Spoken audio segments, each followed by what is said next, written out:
Oh, I love you, honey bear. Hello everyone, Ryan here, and today I'm going to be reviewing the new album from Fleet Foxes titled Crack Up. Fleet Foxes are one of the most loved and acclaimed bands of this era, to be honest. Their debut album, self-titled Fleet Foxes, was considered one of the greatest of the 2000s, and their follow-up album Helplessness Blues was also considered one of the greats of this decade too. Not just by critics but also me myself. I mean, I've absolutely loved their past two albums. They're some of my favourites of all time, if I'm being quite honest.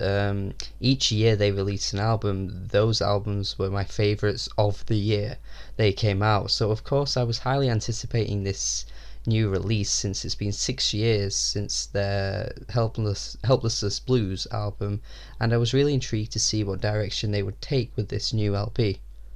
Now, I can't say I'm too surprised that they haven't really changed up their sound all that much, but I did think they were going to change it up a little bit, but it's fine as it is. I love their sound, so they haven't completely changed everything and made a terrible album or anything like that. They've just added a bit more of an expansive sound. This album feels more organic and expansive than their previous efforts. The instrumentation is of course lush, it's beautiful, all the words that you've already heard people describe Fleet Foxes before, so I'm not saying anything new here, and Robin Pecknold's voice sounds as charming and as gorgeous as ever. That's probably the best word to use to describe his voice.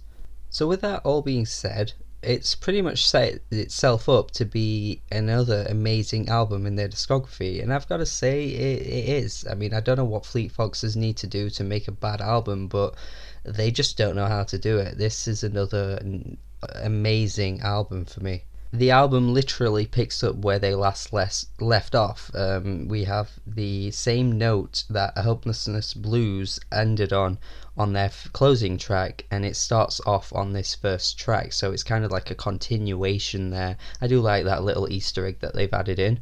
And it slowly moves into the I Am All That I Need track, which I love the way the track continuously interrupts itself by going into those whispery moments where Robin Pecknold sounds really quiet and really faint, but then it instantly like stomps back into the heavy instrumentation. I just love that. It just kind of like sounds jarring, and it gets you a little like confused at first, but it just works so well. There are these little complexities across this album which kind of like feel like they're just in the moment sort of thing, like they've just kind of captured that idea just there and then, and it really adds to the sound so well.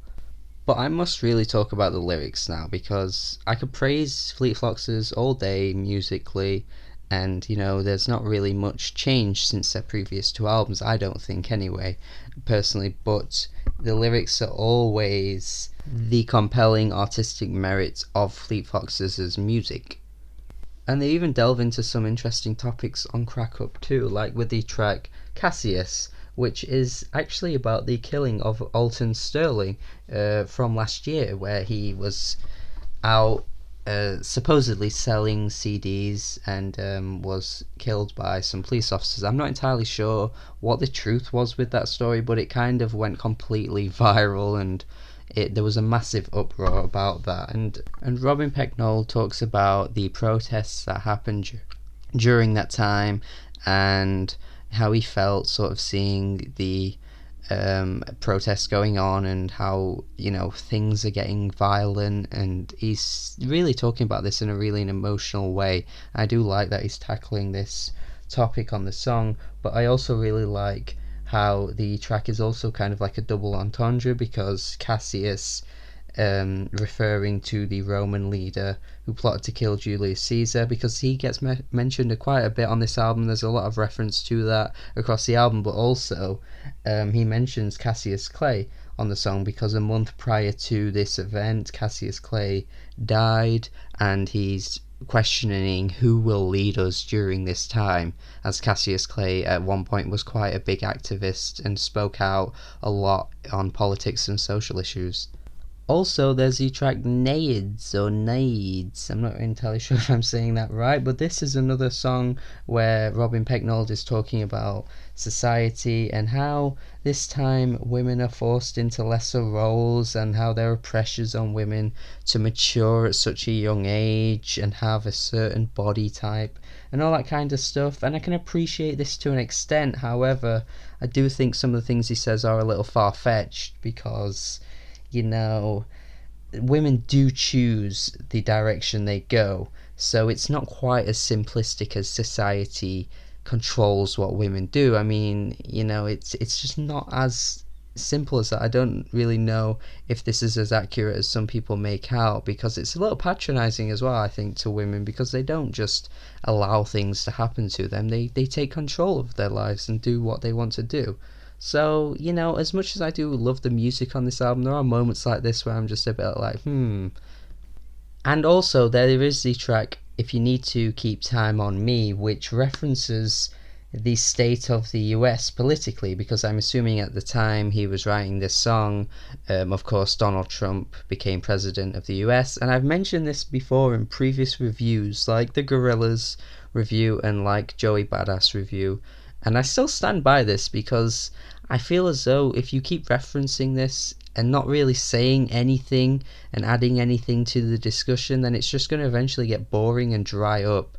And again, this is another moment where, Fleet Foxes again are mentioning a few of the things on this track, and there's not really anything thought-provoking or anything being said. It's just kind of questioning where will the state go from here. And it's, I get that they want to reference it because it's a big moment in history, but it's just a little vague for me.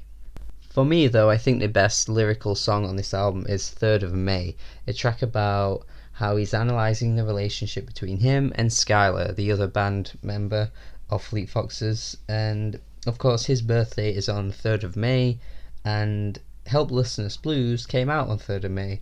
So this is kind of talking about them specifically and how they've grown apart a bit since that album, and they haven't really seen each other much, but the relationship is still strong.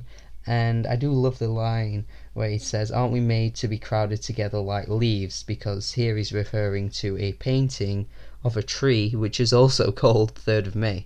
And if I hadn't known that this was about their friendship prior to reading up on the song, I would have honestly thought that this was actually about a lover of Robin Pecknold's, because the way he describes their relationship on this song is so powerful. It's honestly just incredible the way he depicts this relationship they have. I do also love the track Fool's Errand as well. It actually has a very 60s, 70s folk kind of sound to it. You could easily slip this into one of those older folk albums and it would have probably fit in, especially with the way the vocals have been recorded.